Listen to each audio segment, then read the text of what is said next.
महाकुंभ में 29 जनवरी को हुए भगदड़ की जांच करने शुक्रवार दोपहर करीब 2:30 बजे न्यायिक आयोग की टीम पहुंची। इस पर चर्चा करने के लिए हमारे संपादक अशोक मिश्रा जी हमारे साथ जुड़ चुके हैं। तो आइए जानते हैं कि क्या क्या सवाल इस जांच में उठाए गए। जी तापसी, मैं आपको बताऊं कि महाकुंभ में 29 जनवरी को हुई घटना के बाद तत्काल प्रभाव से जांच आयोग बनाया गया और उस जांच आयोग के सामने आज वो अफसर पेश हुए जिनको उस भगदड़ का जिम्मेदार ठहराया गया या माना जा रहा है, और उनसे कुछ ऐसे सवाल उस कमेटी ने किए जिनके जवाब उन अफसरों के पास नहीं थे। जैसे कि कहा जाए तो कमेटी आयोग के लोगों ने पूछा कि जब वहां पर भगदड़ की आशंका पहले से थी और आपको अंदाजा था कि इतने लोग वहां आ सकते हैं, तो उसके लिए आपने क्या व्यवस्था की।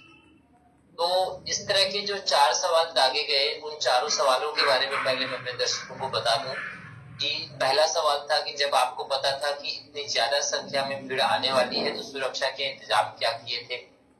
दूसरा सवाल, यह घटना संगम क्षेत्र के अलावा और कहां हुई। तीसरा सवाल, मीडिया में जो वीडियो वायरल हो रहे हैं उनकी क्या हकीकत है, क्या झूसी में भी कोई घटना हुई है। सभी घटनाओं के सीसीटीवी फुटेज दिखाइए। भीड़ कंट्रोल के लिए बनाई प्लानिंग का विवरण दीजिए। ये 4 सवाल कमेटी ने पूछा है और इन चारों सवाल के जवाब उन अफसरों के पास नहीं थे।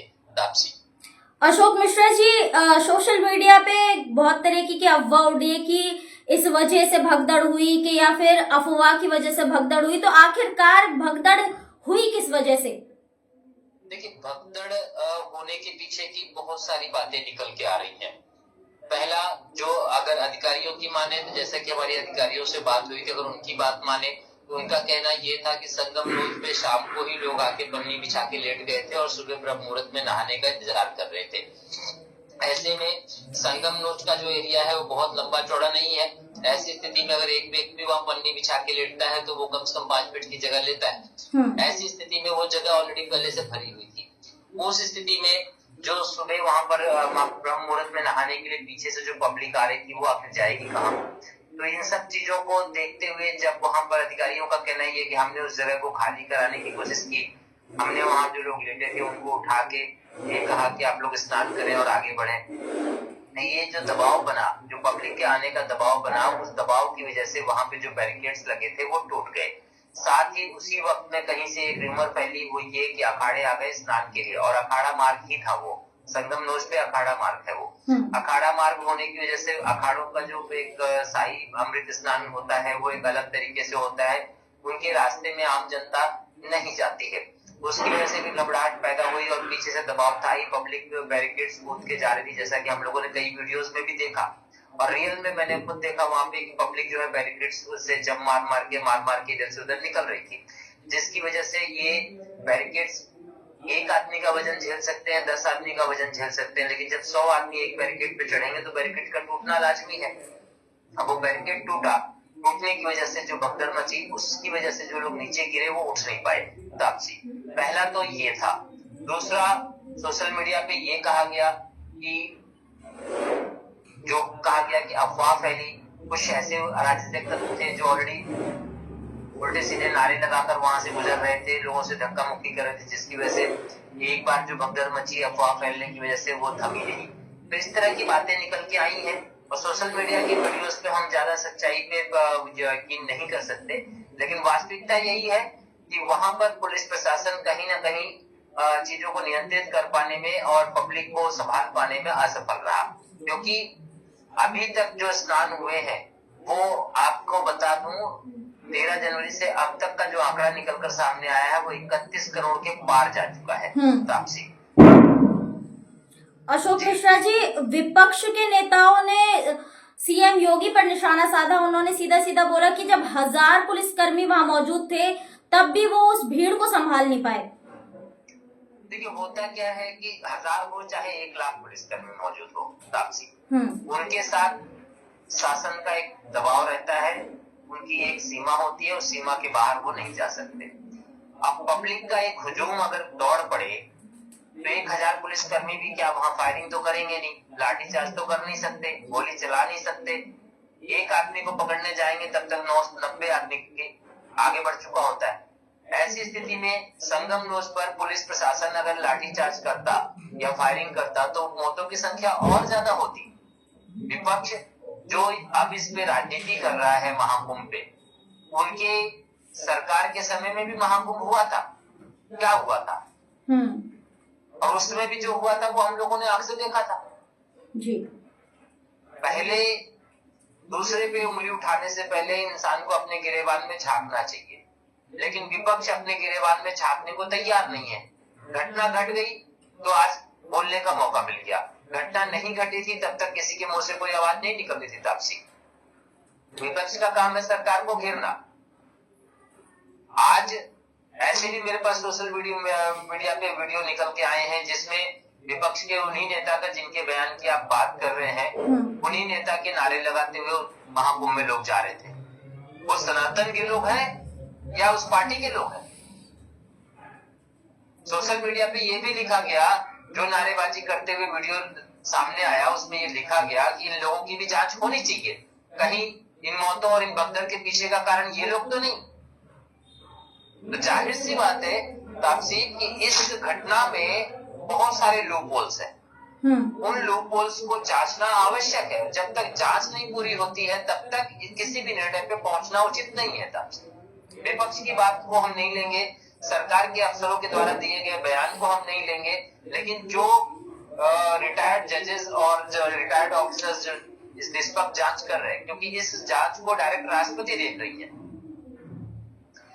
इस देश की राष्ट्रपति के अंडर में ये जांच चल रही है, तो उसको कोई प्रभावित नहीं कर सकता, क्योंकि वो एक तरह से सुप्रीम कोर्ट हो गया। सुप्रीम कोर्ट के जजेस वहां पे लगे हुए हैं, सारी जांच चल रही है और 24 घंटे में जो जिस तरह से उनकी एक्टिविटीज निकल के आ रही है, उससे मैं ये कह सकता हूँ कि निष्पक्ष जांच होगी और जो भी जिम्मेदार होगा उसके खिलाफ सख्त से सख्त कार्रवाई होगी। ये भी सच है, क्योंकि जिस तरह से आज सवाल किए गए प्रशासनिक अधिकारियों से, उन लोगों ने जो सवाल खड़े किए हैं वो वास्तव में सोशल मीडिया के सवाल नहीं है, वो सवाल हम जैसे पत्रकारों के भी मन में है, लेकिन हम वो हायर अथॉरिटी नहीं है कि हम डायरेक्टली उनसे सवाल कर सकते थे। तो कमेटी ने वो सवाल किया और सवालों को सुन के हम इस बात से संतुष्ट होते हैं कि कमेटी बिल्कुल परिपक्व है और बिल्कुल परफेक्ट है। कमेटी जो जांच कर रही है वो सही दिशा में जा रही है। इसमें अब मुझे नहीं लगता कि कोई राजनीति करने की आवश्यकता है। तापसी, अशोक मिश्रा जी, एक और वीडियो जो सोशल मीडिया पर बहुत वायरल हो रहा है, इसके बारे में आपसे जानना चाहूंगी कि एक पुलिसकर्मी ने भंडारे के खाने में वहां पर रखी राख फेंक दी। इस पर पुलिस प्रशासन की अब क्या कार्रवाई देखने को मिल रही है? देखिए, मैं आपको बताऊं कि किन कारणों से ये घटना घटी है, ये तो वहां उपस्थित लोग ही जान सकते हैं। वीडियो डॉक्टरेट होते हैं, हम लोग मीडिया से हैं, हम लोग तब से इस इंडस्ट्री में हैं, जब टीवी पैदा हुआ इंडिया के अंदर, हम लोग तब से देखते चले आ रहे हैं। कितने डॉक्टरेट वीडियो हम लोगों के सामने आए, कितने वीडियो की एडिटिंग करके हम लोगों ने चीजों को देखा है बड़े करीब से। अब वो जो राग की बात आप कर रहे हैं, वो मेले क्षेत्र में कई बार क्या होता है तब से कि कुछ लोग अपनी रोजी रोटी के लिए कुछ ऐसी जगह पे ऑक्यूपाइड करके बैठ जाते हैं जहां उनको अधिकृत नहीं होता है, जिसकी वजह से आने जाने वाले और भी अन्य लोगों को समस्याएं होती हैं। तापसी, तो हो सकता है उस पुलिस अधिकारी ने कुछ इस तरह से चीजें देखी हो, उस वजह से ये घटना घटी हो। तो अगर ये भी कुछ होगा तो उसमें वो प्रशासन का काम है, प्रशासन उसमें जांच करके अपना जो भी करना होगा कार्रवाई करेगी। तापसी, हम अभी मुख्य मुद्दा हमारा ये है कि जो घटना घटी वो घटना दोबारा दोहराई न जाए, क्योंकि अभी फिर 2 बड़े स्नान अभी बाकी हैं आगे, जिसमें करोड़ों की संख्या में लोगों के आने की उम्मीद है।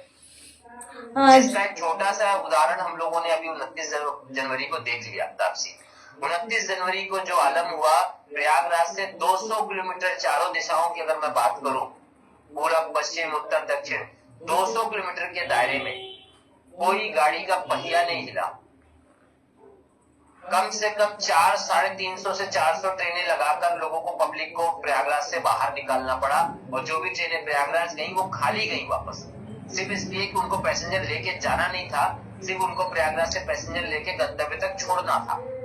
इसी टाइप से लगभग 20,000 बसें उत्तर प्रदेश परिवहन की अपने जिलों से खाली गई हैं और वहां से वो स्नानार्थियों को भर के अभी भी आज भी मेरी बात हुई है, सुल्तानपुर में बात हुई, जौनपुर में बात हुई, बहराइच में बात हुई, और भी कई जिलों में लोगों से बात हुई, जो ड्राइवर्स हैं उनसे बात हुई, परिवहन विभाग के लोगों से बात हुई। आप यकीन नहीं मानेंगे, 14-14, 15-15 घंटे में बसें 100 किलोमीटर पहुंची हैं। इतना लंबा जो जाम लगा, ये एक वानगी थी इस बात की कि आने वाला जो स्नान है वो इससे भी भयानक होने वाला है, यानी कि इससे भी बड़ी भीड़ वहां पहुंचने वाली है। अब सनातन की अगर हम बात करें, धर्म की बात करें, अगर आस्था की बात करें, तो आस्था का जो जनसैलाब उमड़ रहा है, ऐसे भी उपद्रवी तत्व भी सजग हो जाते हैं, ये सच्चाई है। और मुझे ऐसा लगता है, मेरी अगर बात मतलब मैं अपनी अगर बात करूं, इस भगदड़ के पीछे कुछ उपद्रवी तत्वों का हाथ है, जिन्होंने चीजों को अफवाह की तरह फैलाया, जिन्होंने आम जनता को डिस्टर्ब किया और उनको डाइवर्ट किया। उन उपद्रवी तत्वों का ही नतीजा है। और जहां तक मैं आपको बताऊं, तो मेरे सूत्रों के हवाले से खबर निकल के आ रही है, मुझे इस बात का भी आशंका हुई है कि कुछ अराजक तत्व इस भीड़ में शामिल होकर उन्होंने अपने मंसूबे को कामयाब किया। जैसा कि ये एक बड़ी चीज निकल के तापसी हम लोग के सामने आई है, लेकिन अब जांच चल रही है, जांच के बाद ही पता चलेगा कि वास्तविकता क्या है। अशोक मिश्रा जी, अब आगे बसंत पंचमी आ रही है, उसको लेकर के महाकुंभ में अब कैसी तैयारी देखने को मिल रही है? क्योंकि प्रयागराज के बाहर सारी जितनी भी गाड़ियां थी वो रोक दी गई है, अब वहां पर कैसी तैयारी है? देखिए, अब मैं बताऊं, बसंत पंचमी के लिए उत्तर प्रदेश सरकार और केंद्र सरकार ने स्पष्ट आदेश दे दिया है कि बसंत पंचमी स्नान के 2 दिन पहले और 2 दिन बाद तक कोई प्रोटोकॉल लागू नहीं होगा, कोई मंत्री, कोई संतरी, कोई वीआईपी नहीं होगा, चाहे वो केंद्र का हो चाहे वो राज्य का हो। दूसरा, अभी से आदेश जारी कर दिए गए हैं कि प्रयागराज के अंदर कोई भी प्राइवेट वाहन नहीं घुसेगा, चाहे वो आपकी बाइक हो चाहे वो आपकी कार हो। ऐसी स्थिति में जो शटल चलाया गया, शटल की संख्या बढ़ा दी गई है, उत्तर प्रदेश परिवहन की बसेस लगाई गई है बस अड्डे और स्टेशन पे, जहां और जो प्रयागराज के बाहर का जो स्टेशन बनाया गया है, जहां से कुंभ क्षेत्र में जाना है, उन सब जगहों पे उत्तर प्रदेश परिवहन की बसेस लगाई जा रही हैं। जो भी स्नानार्थी आएंगे उनको एक पॉइंट तक ले जाकर वो बसें फ्री ऑफ कॉस्ट पहुंचाएंगी, ताकि ये इस तरह की घटना दोबारा से ये घटना न घटित हो पाए। और तीसरी सबसे बड़ी बात, इस बार कुंभ स्नान के लिए एक मार्ग जाने का कर दिया गया। अभी हमने देखा था कि उसके बगल के मार्ग को ही वापसी का बना दिया था, लेकिन अब वो वापसी के मार्ग को चेंज करके उसके थोड़ी सी दूरी से वापसी का मार्ग बनाया।